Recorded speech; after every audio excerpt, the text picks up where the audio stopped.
The courtroom was completely silent. Judge Patricia Morrison stared at the man standing in front of her bench. Her face had gone pale white. Her hands were shaking as she held a piece of paper. Just 2 minutes ago, she had been laughing at him, mocking his thick accent, making fun of the way he spoke. She had called him an uneducated immigrant who probably couldn't even read English properly. But now, she knew the truth. The man she had insulted wasn't just some random mechanic.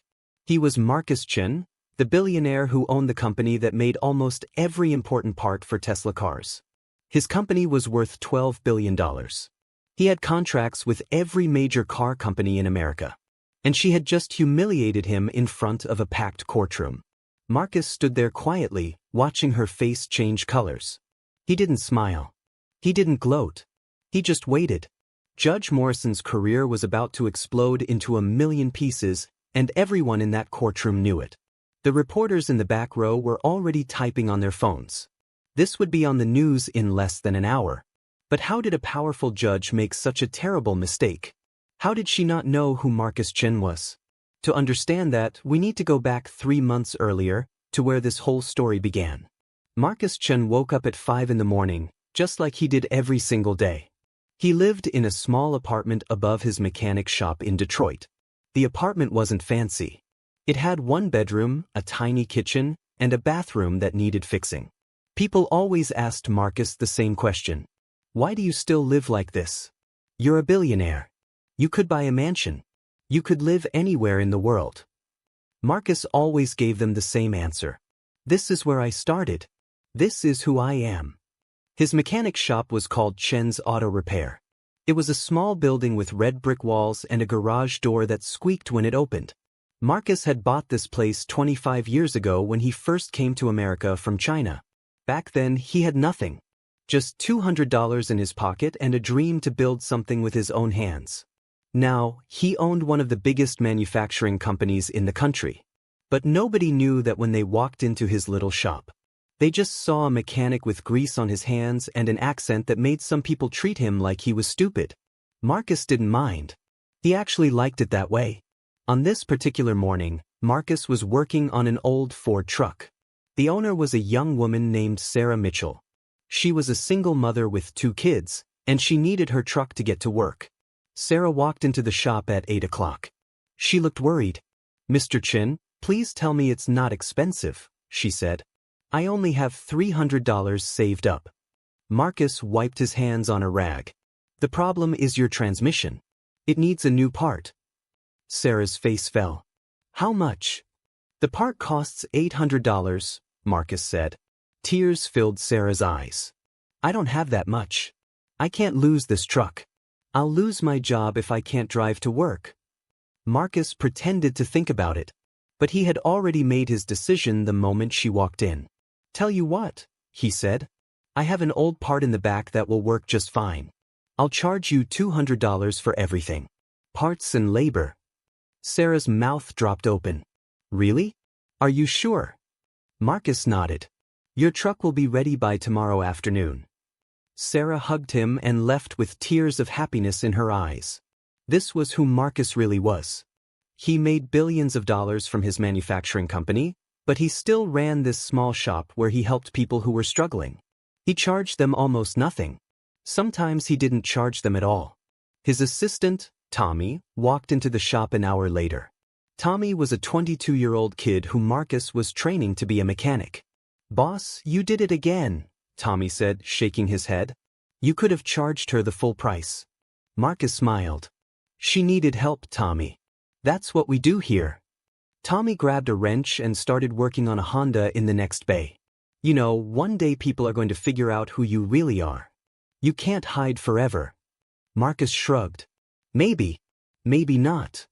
What Marcus didn't know was that today would be the day everything changed. Today would be the day he would meet Judge Patricia Morrison. At noon, Marcus was under a Chevy Silverado when he heard a car pull up outside. The engine sounded expensive. Marcus rolled out from under the truck and stood up. A shiny black Mercedes had parked in front of his shop.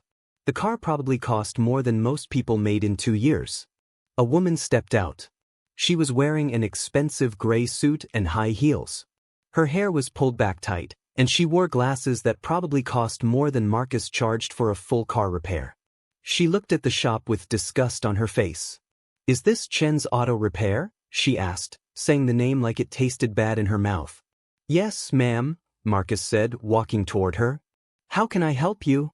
The woman's face twisted when she heard his accent. "Do you speak English?" Marcus felt a familiar sting in his chest, but he kept his face calm. "Yes, I speak English. What's wrong with your car?" But before she could answer, her phone rang. She held up one finger at Marcus like he was a dog that needed to wait, then answered the call. "This is Judge Morrison," she said into the phone. Marcus's eyebrows went up slightly. So this rude woman was a judge. Judge Morrison talked on her phone for 5 whole minutes while Marcus stood there waiting. She didn't apologize. She didn't even look at him. Finally, she hung up and turned back to Marcus. "My car is making a strange noise. Fix it. I need it done today." "I'll need to look at it first," Marcus said politely. "Then I can tell you what's wrong and how long it will take." Judge Morrison sighed like Marcus was the most annoying person in the world. "Fine. Just hurry up. I don't have all day." Marcus got in her Mercedes and started it up. He drove it into the shop and put it on the lift. Tommy came over to help him. It took Marcus only 10 minutes to find the problem. It was simple. A belt needed to be replaced. He walked back to Judge Morrison, who was standing outside the shop, still on her phone. "Ma'am, you need a new belt. It's a quick fix. I can have it done in 1 hour. It'll cost $250. Judge Morrison looked at him like he had just insulted her mother. $250? For a belt? Do you think I'm stupid? I'm a judge. I know you people try to rip off customers who don't know about cars." Marcus felt his jaw tighten, but he kept his voice calm. "That's the fair price, ma'am. The part costs $120, and the labor is $130. "You people," Judge Morrison said again, shaking her head, "always trying to scam honest Americans. I should report this shop." Tommy stepped forward, his face red with anger. "Hey, you can't talk to him like that." But Marcus put his hand on Tommy's shoulder. "It's okay, Tommy." Judge Morrison smiled a mean smile. "At least someone here knows their place." She looked at Marcus. "Fine. Do the repair. But if you try to charge me 1 penny more than $200, I'll make sure this shop gets inspected by every city agency I can call." Marcus took a slow breath. "I'll do the repair." As Judge Morrison walked back to her Mercedes to wait inside it with the air conditioning on, Tommy whispered to Marcus, "Boss, why do you let people treat you like this?" Marcus looked at the expensive car and the rude judge inside it. "Because, Tommy, some people need to learn their lessons the hard way. And I think Judge Patricia Morrison is about to learn a very big lesson." But Marcus had no idea just how big that lesson would be. 3 hours later, Marcus finished the repair. He walked to the Mercedes where Judge Morrison was still sitting, working on her laptop. "All done, ma'am," Marcus said. "That'll be $200. Judge Morrison handed him her credit card without even looking at him. Marcus ran the card and gave it back to her. She drove away without saying thank you. Tommy shook his head. Some people. Marcus watched the black Mercedes disappear down the street.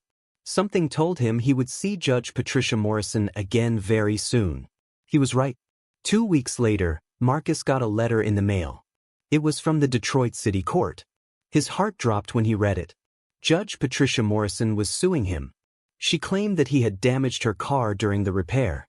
She said his incompetent work had caused her Mercedes to break down on the highway, and she had to pay $3,000 to get it towed and fixed at a dealership. She was suing him for $10,000. Marcus sat in his small apartment that night, reading the lawsuit over and over. Every word was an insult. She called him an uneducated immigrant. She said his shop was a danger to the community. She claimed he could barely speak English and clearly didn't understand proper car repair. Tommy came upstairs and found Marcus sitting in the dark. "Boss? You okay?" Marcus handed him the papers. Tommy read them, and his face got redder and redder. "This is garbage." Tommy shouted. "You didn't do anything wrong. She's lying." We can prove it. Marcus nodded slowly. Yes. We can prove it. I have cameras in the shop. I recorded everything I did to her car. I have the receipts for the part. I even have the old belt I removed. So we'll fight it, Tommy said. We'll show everyone she's a liar. But Marcus was thinking about something else. He was thinking about all the other people Judge Morrison had probably treated this way. All the immigrants. All the poor people.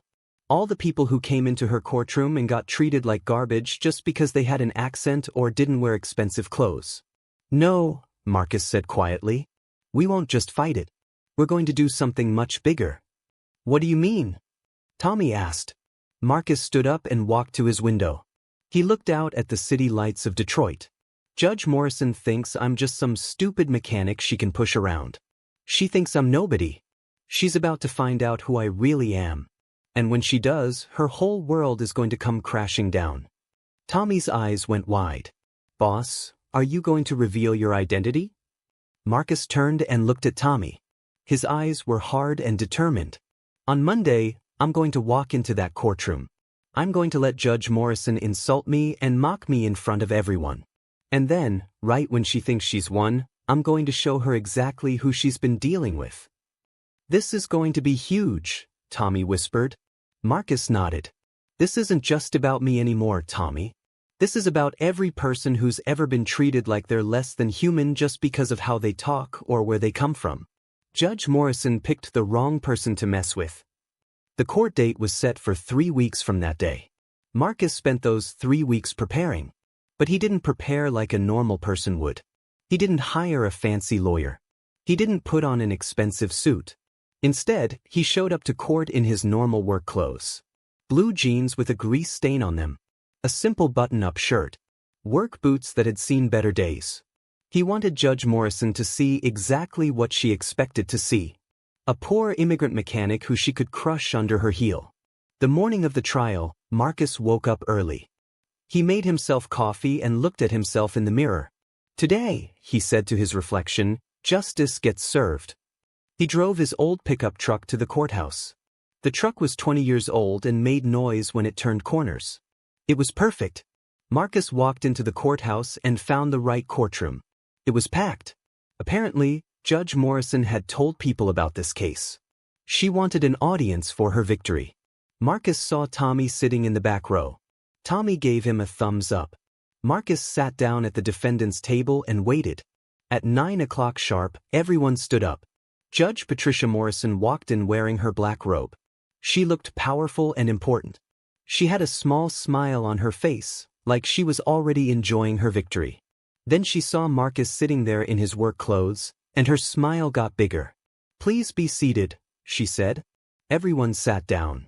Judge Morrison looked at Marcus. Mr. Chen, I see you decided to represent yourself. Do you understand that you're in a legal proceeding? Do you need a translator? Marcus kept his face neutral. I understand. I don't need a translator. Are you sure? Judge Morrison said, her voice dripping with fake concern. Legal English can be very complicated. I'd hate for you to not understand what's happening. Some people in the courtroom laughed. Marcus said nothing. He just waited. Judge Morrison started the proceedings. She read her complaint out loud, making sure to emphasize every insult. She called Marcus incompetent. She said his shop was a disgrace. She mocked the way he spoke. And Marcus let her. He sat there quietly, taking it all. Finally, Judge Morrison said, Mr. Chen, do you have anything to say in your defense? Can you explain why you did such terrible work on my car? Marcus stood up slowly. He reached into his pocket and pulled out a small envelope. Your Honor, he said, his accent thick and clear, I did good work on your car. I have proof. Judge Morrison laughed. Proof? What proof could you possibly have? Some scribbled notes you can barely read. Marcus opened the envelope and pulled out a piece of paper. This is the receipt from the Mercedes dealership. The one where you said you had to take your car after I'd broke it. Judge Morrison's smile faded a little. So what? That proves I had to get it fixed after you damaged it. No, Marcus said calmly. It proves you're lying. This receipt is dated 3 days before you brought your car to my shop. The courtroom went completely silent. Judge Morrison's face went red. "That's not possible. Let me see that." Marcus walked up and handed her the receipt. Judge Morrison stared at it. Her hands started shaking. "This doesn't prove anything," she said, but her voice wasn't confident anymore. "It proves that your car had problems before I ever touched it," Marcus said. "It also proves you committed perjury. You lied under oath, Your Honor." Judge Morrison stood up. "How dare you accuse me? I am a judge. You are nothing but a—" But she stopped mid-sentence. Because at that exact moment, the courtroom doors opened. 5 people walked in. They were wearing expensive suits. They looked like lawyers, but not just any lawyers. These were the kind of lawyers that only billionaires could afford. The lead lawyer walked straight to Marcus and handed him a folder. "Mr. Chen," the lawyer said loudly so everyone could hear, "here are the documents you requested. All the information about Chen Manufacturing Industries and your net worth." Judge Morrison's face went white. "What?" Marcus turned to look at her. "Your Honor, I think there's been a misunderstanding. You see, Chen's auto repair is just my hobby. My real business is Chen Manufacturing Industries. We make most of the essential parts for Tesla vehicles. We also supply parts to Ford, GM, and 15 other car companies." He opened the folder and pulled out a document. "According to Forbes magazine, my company is worth $12 billion. That makes me the 63rd richest person in America." Judge Morrison couldn't speak. Her mouth opened and closed, but no sound came out. Marcus continued, his voice still calm and polite. "So when you said I was an uneducated immigrant who probably can't read, you were actually talking to someone who has 3 engineering degrees. When you said I was trying to scam honest Americans, you were talking to someone who provides jobs for 10,000 American workers.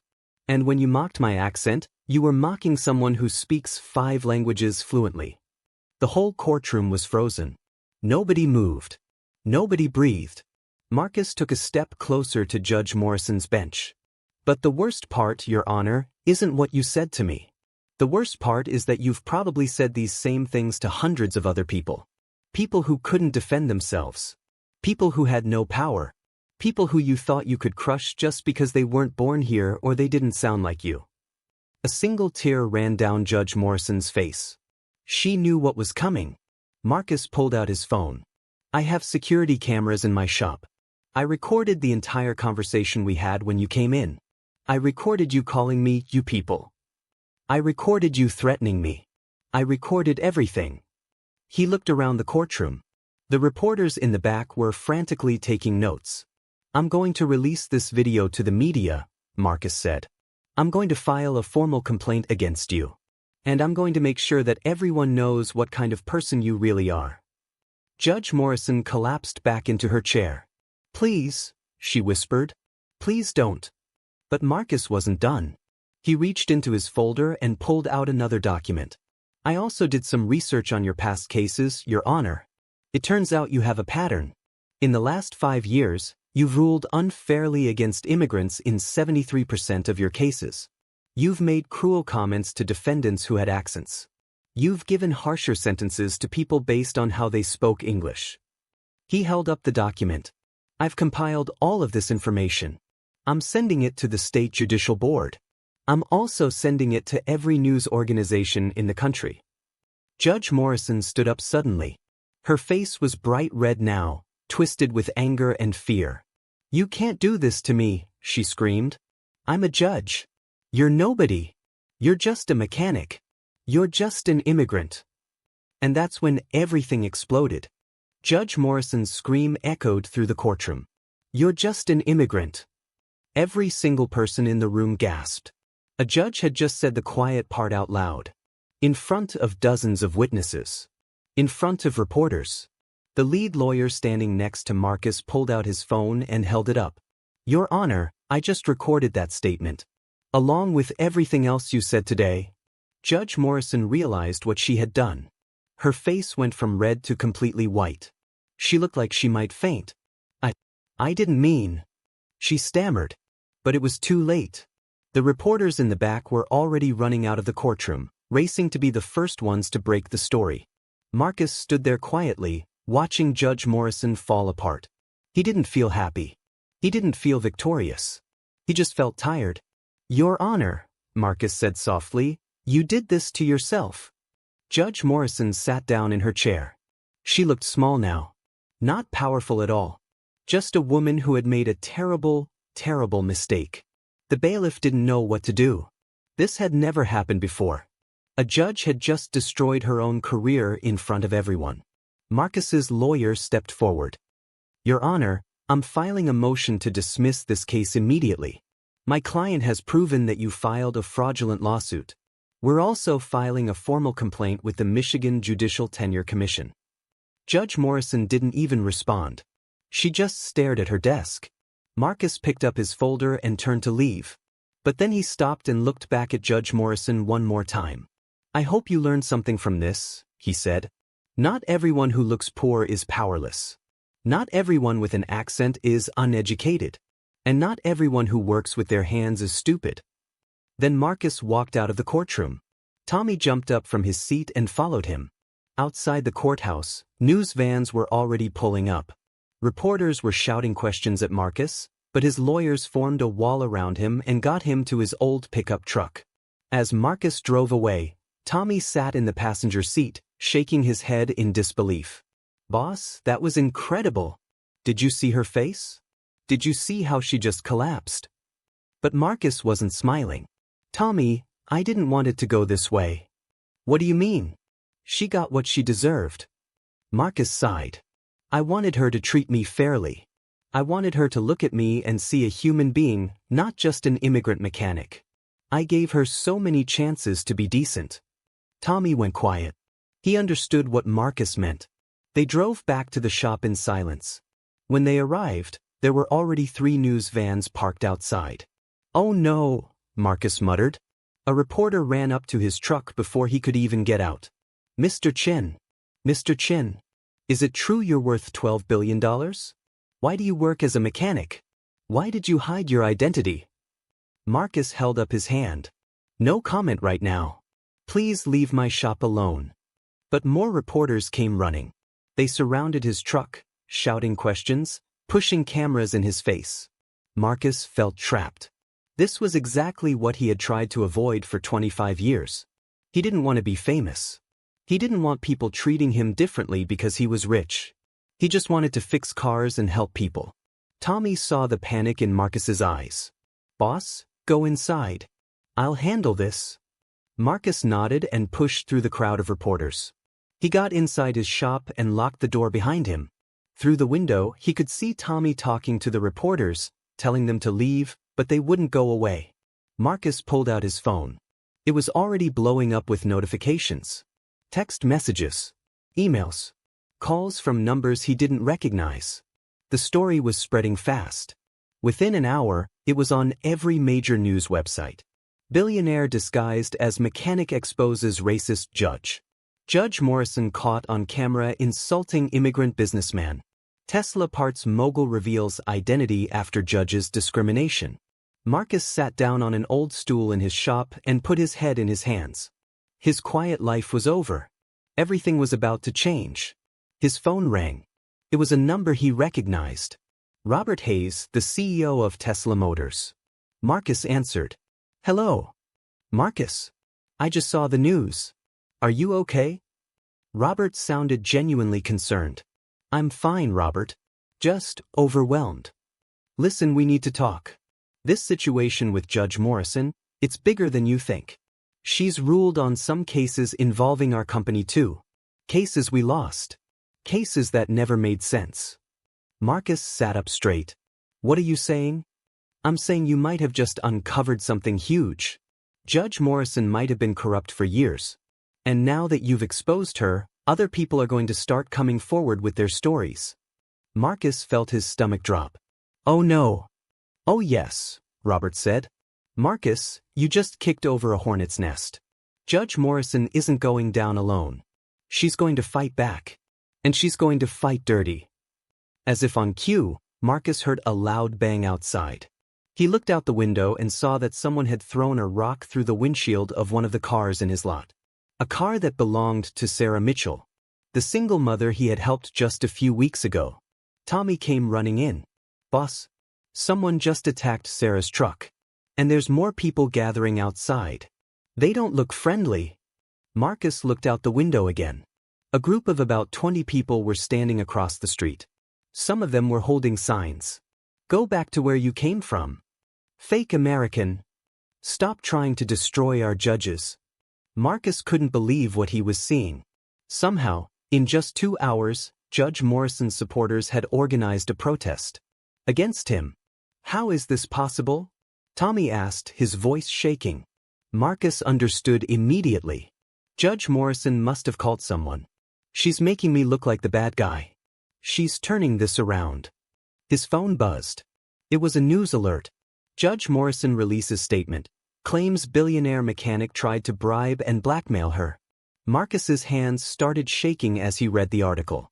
Judge Morrison was lying to the press. She was saying that Marcus had offered her money to drop the case. She was saying he had threatened her. She was saying he had falsified the evidence. And people were believing her. "This can't be happening," Marcus whispered. But it was happening. And it was about to get much, much worse. Suddenly, 6 police cars pulled up outside the shop. Their sirens were blaring. Officers jumped out and ran toward the front door. Tommy's eyes went wide. "Boss, what's going on?"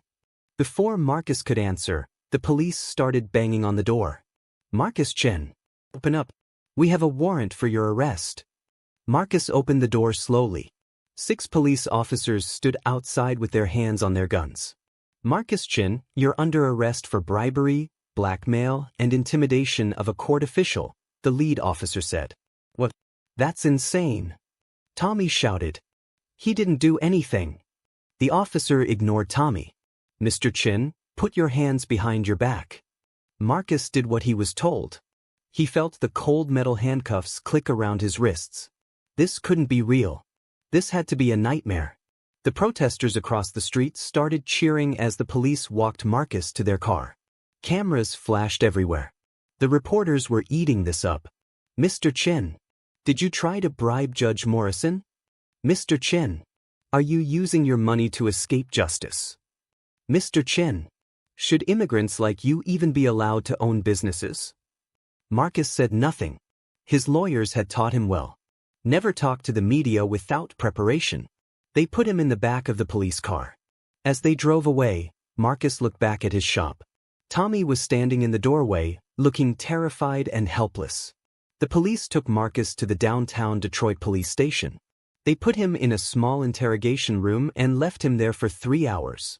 Marcus sat alone, trying to understand what was happening. Judge Morrison was smart. She had turned everything around. Now he looked like the villain. Now he looked like a rich bully trying to destroy an honest judge. Finally, the door opened. 2 detectives walked in. A man and a woman. They both looked tired and annoyed.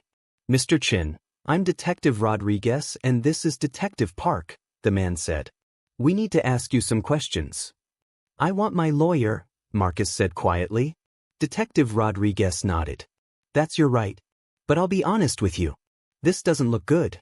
Judge Morrison filed a police report. "She says you threatened her in the courtroom. She has witnesses." "Witnesses who were there?" Marcus asked. "Because everyone in that courtroom saw what really happened. She's the one who threatened me. She's the one who lied." Detective Park leaned forward. "Mr. Chen, we know who you are. We know you're rich and powerful. But that doesn't put you above the law." Marcus felt anger rising in his chest. "I never said it did. I'm the victim here, not her." "Judge Morrison says you recorded her without permission," Detective Rodriguez said. "In Michigan, that's illegal. You need consent from both parties." Marcus's heart sank. He hadn't thought about that. The security cameras in his shop recorded audio. He had used that recording as evidence. I didn't know," Marcus said. The detectives looked at each other. They could see he was telling the truth. "Look," Detective Park said, her voice softer now, "between you and me, we've heard stories about Judge Morrison. A lot of officers don't like her. She's mean to people in her courtroom, especially immigrants." "But," Detective Rodriguez added, That doesn't matter right now. She filed charges. We have to investigate. And the recording you made might be illegal, which means all your evidence might be thrown out. Marcus put his head in his hands. Judge Morrison had been smarter than he thought. She had found a legal loophole. The door opened again. A man in an expensive suit walked in. Marcus recognized him immediately. It was David Chen, Marcus's own lawyer from his manufacturing company. Detectives, I'm Mr. Chen's attorney. This interview is over. Detective Rodriguez stood up. Fine. But your client isn't going anywhere tonight. He'll have to stay in holding until his bail hearing tomorrow morning. That's unacceptable, David said. My client is not a flight risk. Judge Morrison is pressing charges. She's requesting he be held without bail. Says he's dangerous and has unlimited resources to flee the country. Marcus couldn't believe this. He was going to spend the night in jail.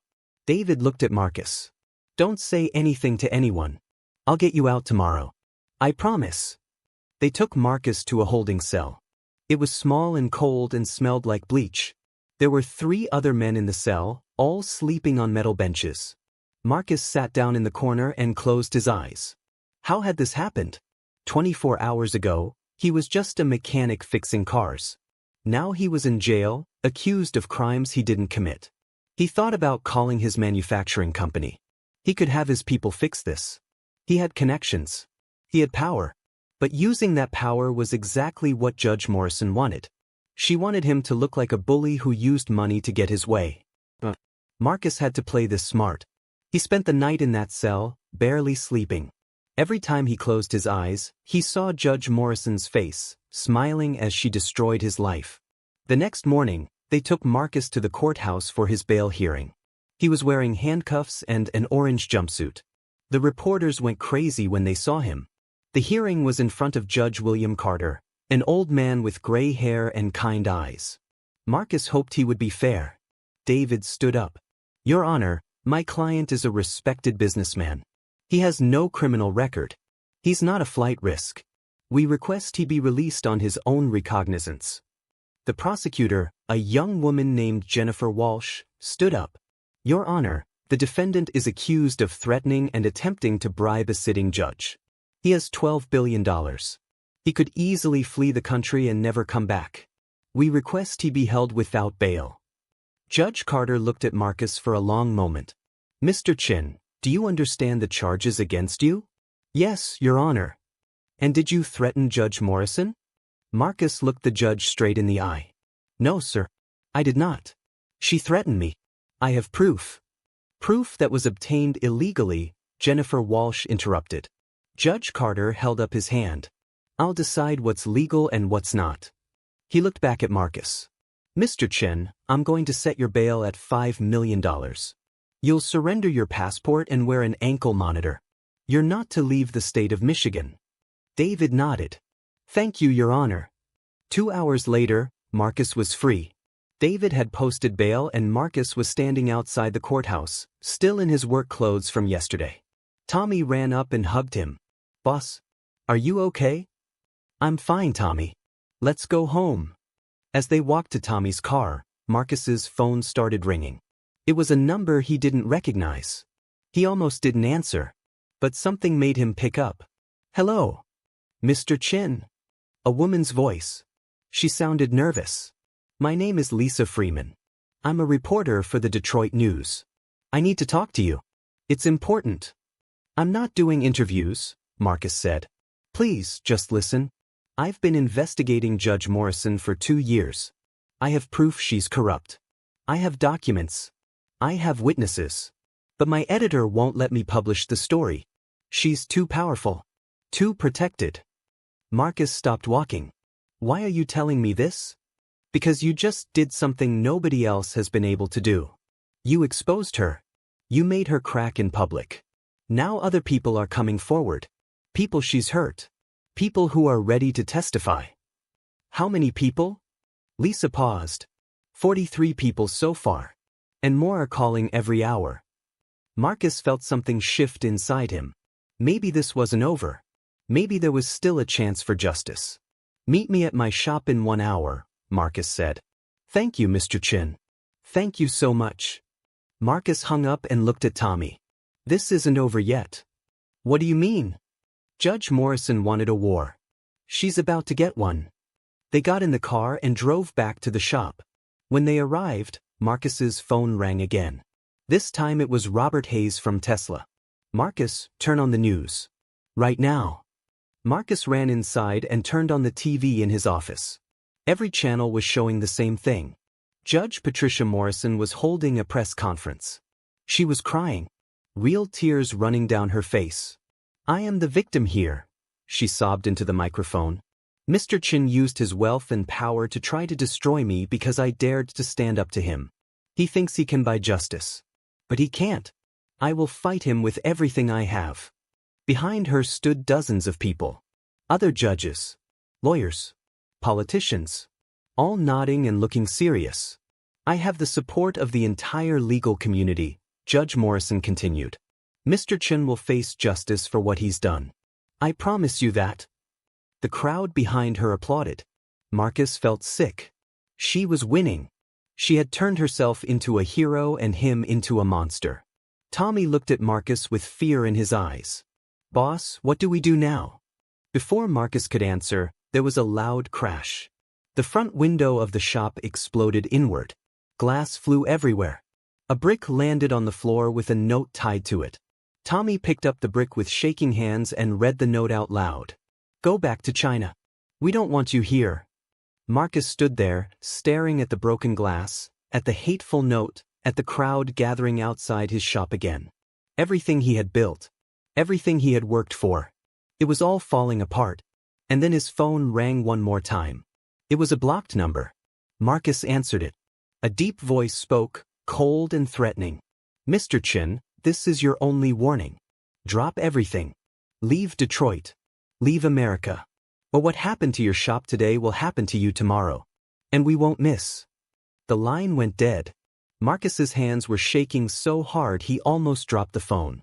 Someone had just threatened to kill him. Marcus stared at his phone. Someone wanted him dead. Tommy saw the look on Marcus's face. Boss? What's wrong? Who was that? Marcus couldn't speak. His mouth felt dry. His hands wouldn't stop shaking. Boss? Tommy shook his shoulder. Talk to me. Someone just threatened to kill me, Marcus whispered. Tommy's face went white. We need to call the police. Marcus laughed, but it wasn't a happy laugh. It was bitter and sad. The police? Tommy, the police arrested me yesterday. They think I'm the bad guy, remember? Tommy pulled out his own phone. I don't care. Someone threatened your life. That's serious. Before Tommy could dial, Marcus grabbed his hand. Wait, think about it. Who do you think made that call? Who has the power to make people hate me this much? Tommy's eyes went wide. You think Judge Morrison is behind this? I don't know. Maybe. Maybe not. But if we call the police right now, it'll just look like I'm making things up to get sympathy. Marcus walked to the broken window and looked outside. The crowd was getting bigger. More people with signs. More angry faces. His phone buzzed. It was a text from David, his lawyer. Don't go outside. Don't talk to anyone. Coming to you now. Marcus showed Tommy the message. At least someone's on my side. They waited in the shop with the doors locked. Marcus could hear people outside yelling. Some were chanting, "Send him back. Send him back." Marcus had lived in America for 25 years. He had built a business. He had created jobs. He had helped people. And now they wanted to send him back to China like he was trash. 15 minutes later, David arrived with 3 security guards. They pushed through the crowd and got inside the shop. Marcus, you can't stay here, David said. It's not safe. This is my shop. This is my home.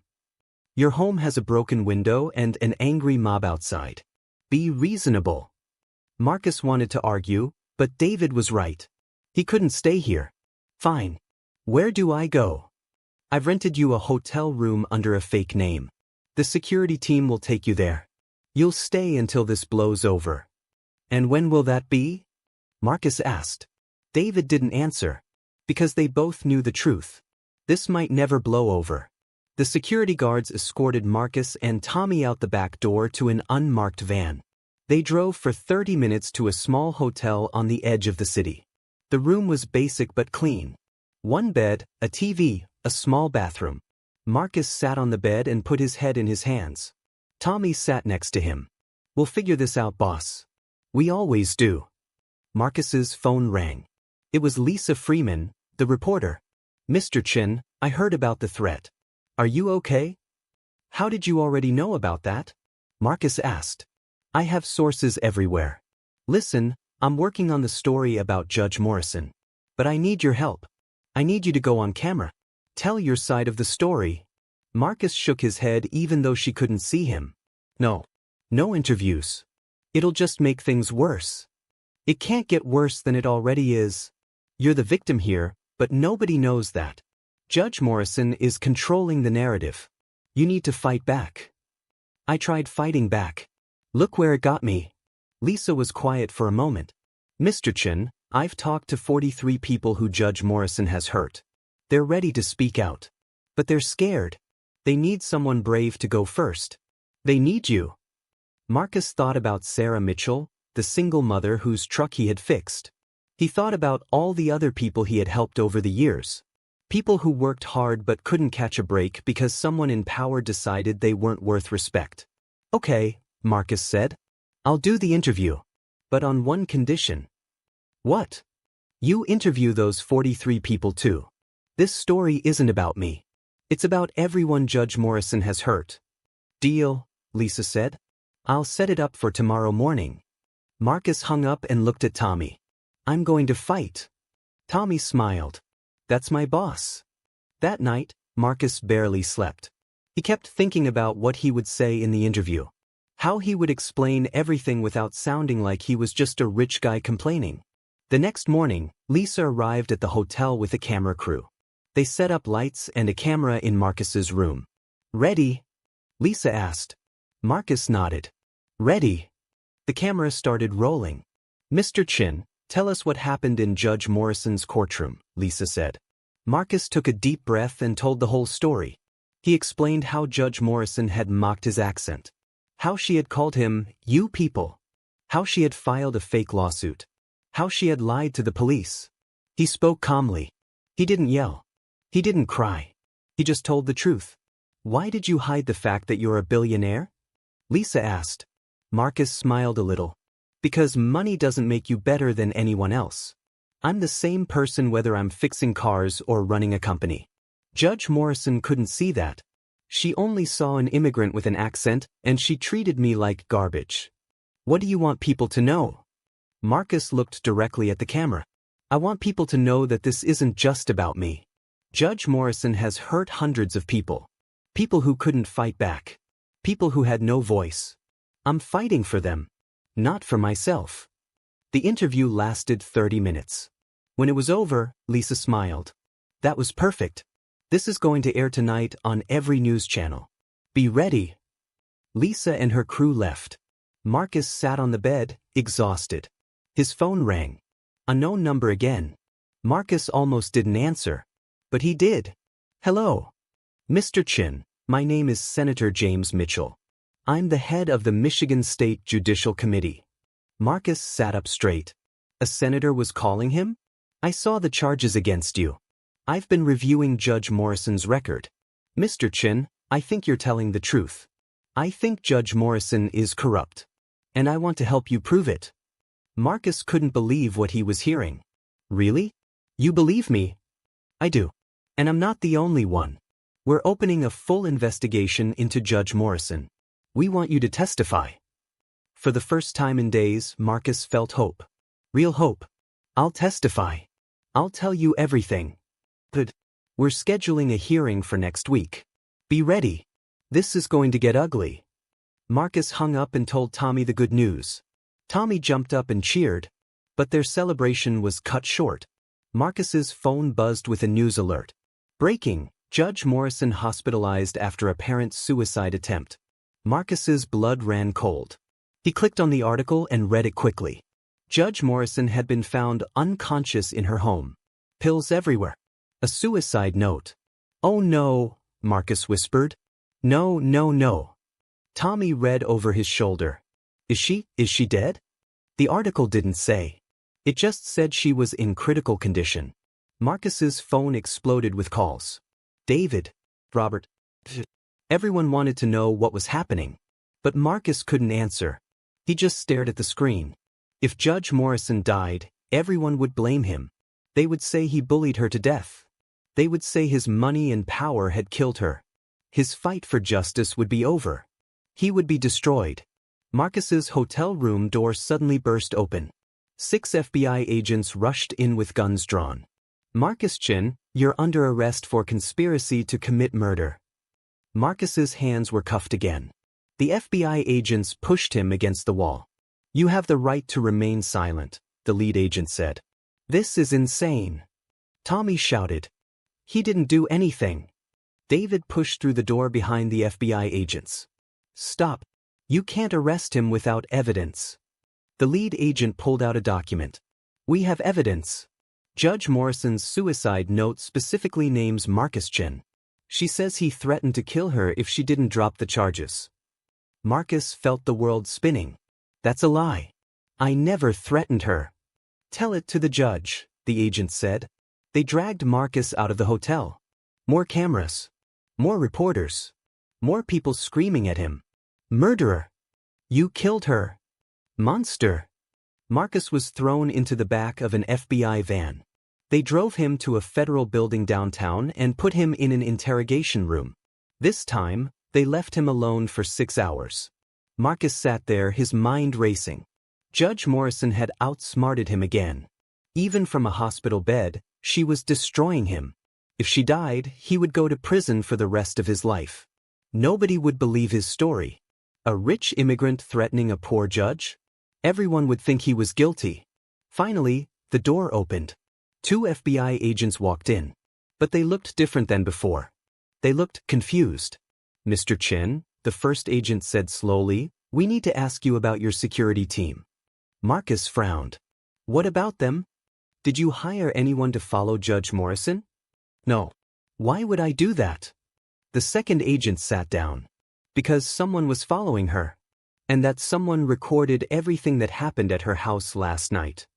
Marcus's heart started beating faster. What do you mean? The agent pulled out a tablet and turned it toward Marcus. Watch this. The video showed Judge Morrison in her kitchen. She was alone. She was not crying. She was not upset. She was smiling. Marcus watched in shock as Judge Morrison pulled out a bottle of pills. She dumped some pills on the counter. Then she took a picture of them with her phone. But she didn't swallow any pills. Instead, she took a piece of paper and started writing. When she was done, she lay down on the floor next to the pills. Then she pulled out her phone and called 911. Help me, Judge Morrison said into the phone, her voice weak and shaky. I took too many pills. Marcus Chen, he threatened me. I couldn't take it anymore. Then she hung up and closed her eyes, pretending to be unconscious. The video ended. Marcus couldn't breathe. She faked it. She faked the whole thing. Yes, the agent said. Judge Morrison staged a fake suicide attempt to frame you for murder. But who recorded this? Marcus asked. The agent smiled slightly. That's the interesting part. A private investigator named Michael Torres. Apparently, Senator Mitchell hired him to follow Judge Morrison 3 days ago. He's been documenting everything she does. Marcus felt tears in his eyes. Senator Mitchell had believed him. Had protected him. So what happens now? Marcus asked. Now. The agent stood up and unlocked Marcus's handcuffs. Now you're free to go. And Judge Morrison is under arrest. Marcus couldn't believe it. She's alive. Oh, she's very much alive. She never took any pills. She's in the hospital for observation, but only because we insisted. And when she gets out, she's going straight to jail. They let Marcus go. David was waiting outside with the biggest smile Marcus had ever seen. You did it. David said. She's done. Finished. Marcus walked outside into the sunshine. The reporters were still there, but this time they looked different. This time they looked apologetic. Mr. Chen. Is it true Judge Morrison faked her suicide? Mr. Chen, will you press charges? Mr. Chen, how does it feel to be vindicated? Marcus stopped and looked at the cameras. I feel tired. I feel sad. I wish none of this had ever happened. But I'm glad the truth came out. What will you do now? A reporter asked. Marcus smiled. I'm going back to my shop. I have cars to fix. The next day, the full story broke. Every news channel showed the video of Judge Morrison faking her suicide. They showed the evidence Senator Mitchell had gathered proving she was corrupt. 43 people came forward with stories of how Judge Morrison had abused her power. How she had been cruel to immigrants, to poor people, to anyone she thought was beneath her. The Michigan State Bar Association launched a formal investigation. Within a week, Judge Morrison was stripped of her position. She was charged with fraud, perjury, filing false police reports, and abuse of power. She was looking at 20 years in prison. Marcus's charges were dropped. His name was cleared. Everyone who had protested against him apologized. The governor of Michigan called Marcus personally to say sorry for what happened. But Marcus didn't care about apologies from powerful people. He went back to his shop. He fixed the broken window. He got back to work.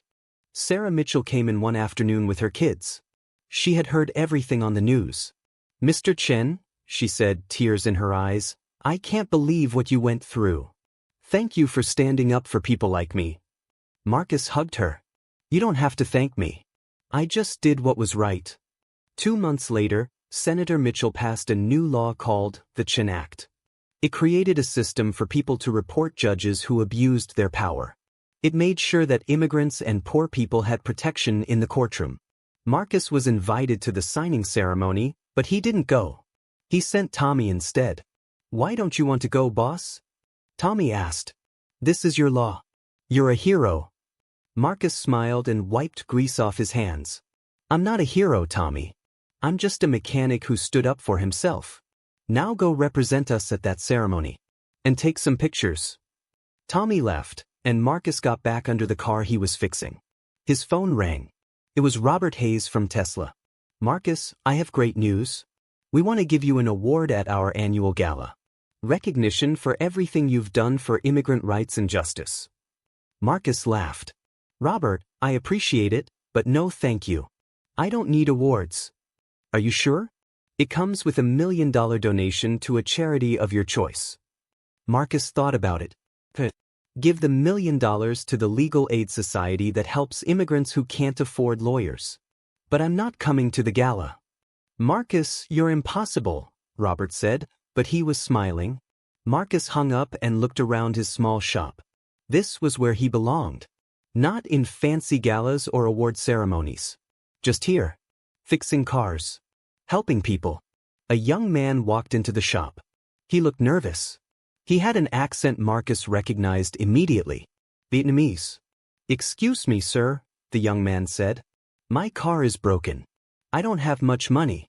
Can you help me? Marcus smiled warmly. Of course I can help you. What's your name? My name is David Nguyen. I just moved to America 6 months ago. Marcus shook his hand. Welcome to America, David. Let's see what we can do about your car. As Marcus worked on David's car, he felt at peace. Judge Morrison was in prison. The law had changed. Justice had been served. But more importantly, he was still himself. Still the same mechanic who had arrived in America 25 years ago with $200 and a dream. Money hadn't changed him. Fame hadn't changed him. And cruelty from people like Judge Morrison definitely hadn't changed him. He was Marcus Chen. Billionaire. Mechanic. Immigrant. American. And he was exactly where he wanted to be. Later that evening, Marcus climbed the stairs to his small apartment above the shop. He made himself a simple dinner of rice and vegetables. He turned on the news. The reporter was talking about Judge Morrison's trial. She had pleaded guilty to all charges.